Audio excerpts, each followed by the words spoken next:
साल 2013 या शायद 14, जगह ईस्ट लंदन। यहाँ एक स्कूल था, बेथनेल ग्रीन एकेडमी। यहाँ 3 लड़कियाँ पढ़ती थीं, शमीमा बेगम, अमीरा अब्बासी, खदीजा सुल्ताना। तीनों अच्छी दोस्त थीं। तीनों की उम्र लगभग 15 साल। एक दिन अचानक तीनों ने घर से गहने रुपए चुराए और भाग गईं। वो भी सीधे तुर्की और वहाँ से सीरिया। कोई समझ ही नहीं पाया कि ये हुआ क्या।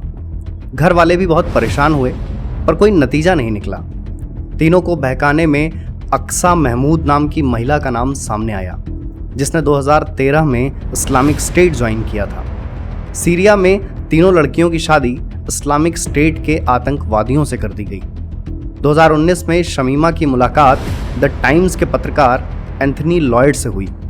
तब वो 9 महीने की प्रेग्नेंट थी। दोनों की बात हुई और कहानी दुनिया के सामने आ गई। ये उसका तीसरा बच्चा था। 2 की मौत हो चुकी थी। एंथनी लॉयड से बात करते हुए शमीमा ने कहा कि उसे इस्लामिक स्टेट ज्वाइन करने का कोई मलाल नहीं है। वो लंदन वापस आना चाहती थी, पर 2019 में उसकी नागरिकता रद्द कर दी गई थी। एक बार फिर शमीमा को ब्रिटिश सिटीजनशिप दिलाने की कवायद शुरू हुई। सुनवाई भी हुई। अदालत में शमीमा ने कहा कि कई एक्सट्रीमिस्ट उसके जैसी हजारों मुस्लिम और गैर मुस्लिम बच्चियों को ग्रूम करते हैं, जिससे उन बच्चियों की शादी इस्लामिक स्टेट के आतंकवादियों से कराई जा सके। फरवरी 2023 में ब्रिटिश सुप्रीम कोर्ट ने शमीमा को ब्रिटिश सिटीजनशिप देने से इनकार कर दिया। फिलहाल वो सीरिया के शरणार्थी कैंप में रह रही है। वीडियो की शुरुआत लंदन स्टोरी से हुई है, केरल स्टोरी से नहीं, जिससे कुछ लोगों का भ्रम दूर हो जाए कि ये मजहबी बीमारी सिर्फ केरल या भारत के स्टेट की सच्चाई नहीं है। शमीमा की कहानी ये समझने में मदद करती है कि इस्लामिक स्टेट का आइडियोलॉजिकल कैंसर जितना नॉन मुस्लिम्स के लिए खतरनाक है, उतना ही मुस्लिम्स के लिए। सच यही है कि मुस्लिम पीड़ितों की कहानियां उतनी बिकती नहीं हैं। समझदारों का कोई खेमा आएगा और वीडियो देखकर ये कह सकता है कि ये तो किसी और देश की कहानी है, वहाँ ऐसा होता होगा। फिर वही लोग कहेंगे कि ये कहानी तो दूसरे राज्य की है, हमसे क्या लेना देना। ऐसे लोगों को सर्वेश्वर दयाल की वो कविता ज़रूर पढ़नी चाहिए, जिसकी लाइन है, यदि तुम्हारे घर के एक कमरे में आग लगी हो तो क्या तुम दूसरे कमरे में सो सकते हो? यदि तुम्हारे घर के एक कमरे में लाशें सड़ रही हों तो क्या तुम दूसरे कमरे में प्रार्थना कर सकते हो? यदि हाँ, तो मुझे तुमसे कुछ नहीं कहना है। अब केरल को ही देख लीजिए, वहाँ इतना कुछ हो रहा है। पूरी की पूरी फिल्म बन गई, द केरला स्टोरी, और आप कहेंगे कुछ हुआ ही नहीं। ऐसे कैसे मान लें? किसी की जिंदगी पर पूरी की पूरी फिल्म बन गई और लोग रट लगाए हैं बाकी सब ठीक, बस चल रहा है, बाकी सब ठीक है ना। अब देश की बात शुरू हो ही गई है तो यहां भी एक कहानी सुन लेते हैं। पश्चिम बंगाल का कोलकाता। यहाँ के एक ब्राह्मण परिवार में एक लड़की जन्मी, जिसे लिखने से लगाव था। थोड़ी समझदार हुई तो थिएटर का हिस्सा बनी।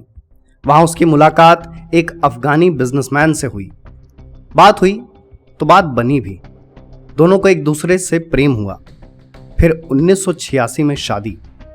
लड़की के घर वालों को पता चला तो उन्होंने तलाक देने का दबाव बनाया, पर कन्या सो कॉल्ड प्रेम में थी। वो अपने पति के साथ अफगानिस्तान चली गई।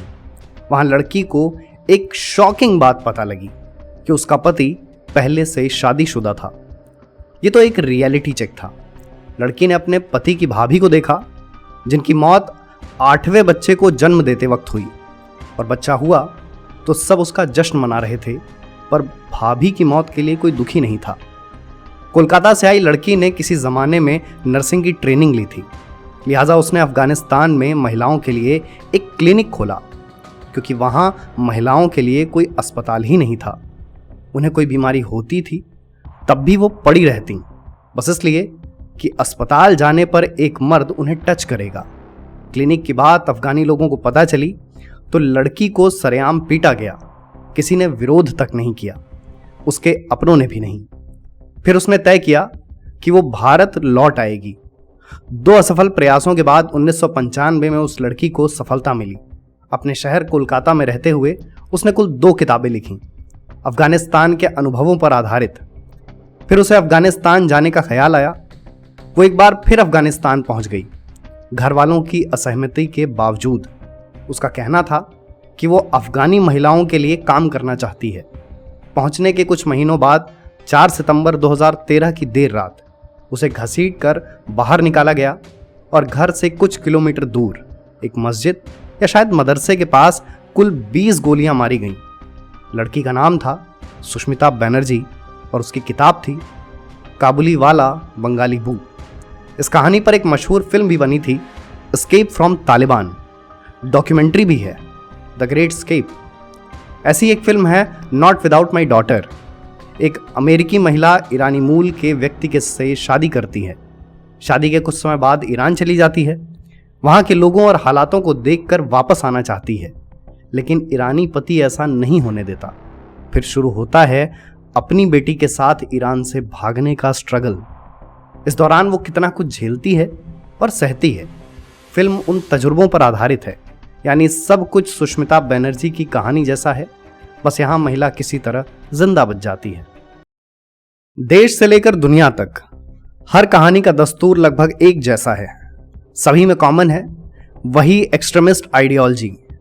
ये सब ऐसे लोगों को जरूर पता होना चाहिए जिन्हें लगता है कि द केरला स्टोरी महज एक फिल्म है और गॉड्स ओन कंट्री कहे जाने वाले स्टेट में कुछ हुआ ही नहीं है। फिलहाल ये फिल्म देश और समाज के लिए एक बस बनी हुई है। फिल्म के सब्जेक्ट को लेकर कुल 2 तरह की मानसिकता है। पहली, जिसके तहत यूपी और एमपी में ये टैक्स फ्री कर दी गई है, और दूसरी, जिसके तहत ये पश्चिम बंगाल में बैन कर दी गई। कुछ लोगों की नज़र में ये वर्क ऑफ फिक्शन या प्रोपेगेंडा टूल है और कुछ लोगों के लिए हजारों लड़कियों पर गुजरा कट्टरता का जहर। ये भले एक एवरेज फिल्म है, पर भूलना नहीं चाहिए कि कईयों की आपबीती पर बात करती है, एक संवेदनशील मुद्दे को टटोलती है, ऐसे विषय पर बात करती है जिस पर अमूमन फिल्म्स नहीं बनती हैं। फिल्म में किए गए कुछ दावों को हटा दिया जाए तो इसका विरोध करने लायक कोई खास ग्राउंड नहीं बचता है।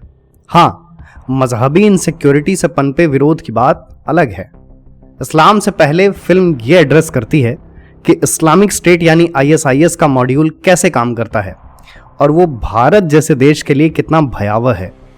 कैसे एक दूर देश के आतंकवाद का कैंसर भारत के लोगों को निगल रहा है, जिसमें सबसे सॉफ्ट टारगेट हैं महिलाएं।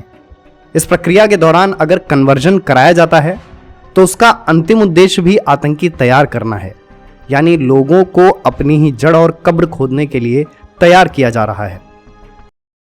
कई मीडिया हाउसेस का रिव्यू और ओपिनियन भी देखने लायक है।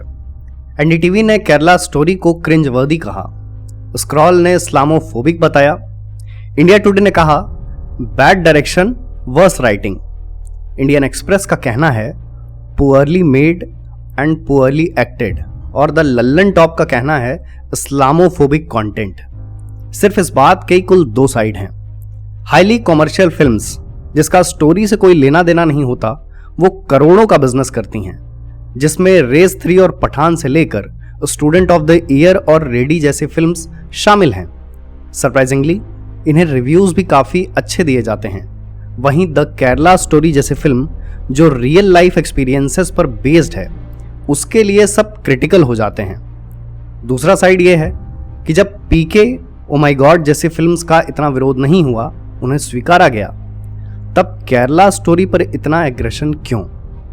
और एक फिल्म को इस्लामोफोबिक कहने वाले सैद्धांतिक रूप से पहले ही कटघरे में खड़े हो जाते हैं। एक फिल्म जिसके कोर में टेररिज्म है, उसे इस्लाम से जोड़ने का सीधा मतलब है कि एक मजहब को आतंकवाद से जोड़ना।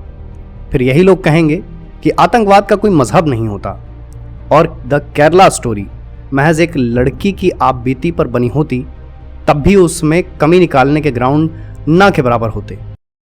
हर बात का ऑल्टरनेटिव हो सकता है, पर सच का ऑल्टरनेटिव कैसे हो सकता है? फिल्म ने समाज की वो सच्चाई दिखाई है जिस पर कुछ लोग हमेशा डिनायल मोड में ही रहने वाले हैं। उसमें नैरेटिव हो सकता है, उस फिल्म में प्रोपेगेंडा भी हो सकता है, पर झूठ नहीं हो सकता।